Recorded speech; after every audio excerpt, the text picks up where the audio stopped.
ভাতের হোটেল নামে প্রশাসনের সবচেয়ে বেশি আলোচিত এবং সমালোচিত ডিবির প্রধান হারুনুর রশিদ। নাম একটাই, হারুনের ভাতের হোটেল।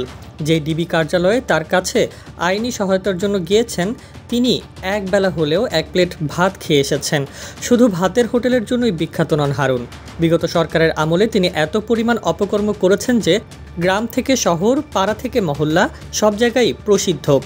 হাসিনা সরকারের পতনের দিন বিকেলে পালাতে গিয়ে বিমানবন্দরে জনগণের রোষানলে পড়েছেন বলে গুঞ্জন শোনা যাচ্ছে।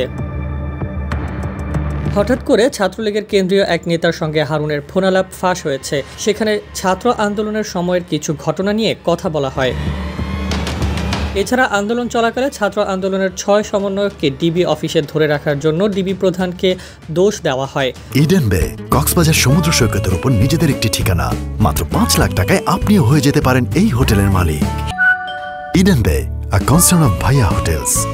বলা হয়, হাসিনা সরকারের পদত্যাগ সহ সকল ঘটনার জন্য দায়ী সাবেক ডিবি প্রধান হারুনুর রশিদ। হারুনকে উদ্দেশ্য করে ছাত্রলীগ ওই নেতাকে বলতে শোনা যায়, এই পরিস্থিতির জন্য আপনিই দায়ী। এ সমন্বয়কদের না ধরলে আজ এ অবস্থা হতো না, এটা আওয়ামী লীগের লোকজন বলে। অপর প্রান্তে হারুন বলেন, হারুন তো সমন্বয়কদের আটকে রাখেনি। ঊর্ধ্বতন কর্তৃপক্ষের নির্দেশে তাদেরকে হারুনের কাছে হস্তান্তর করা হয়েছে। তাদেরকে তো আমি নেইনি।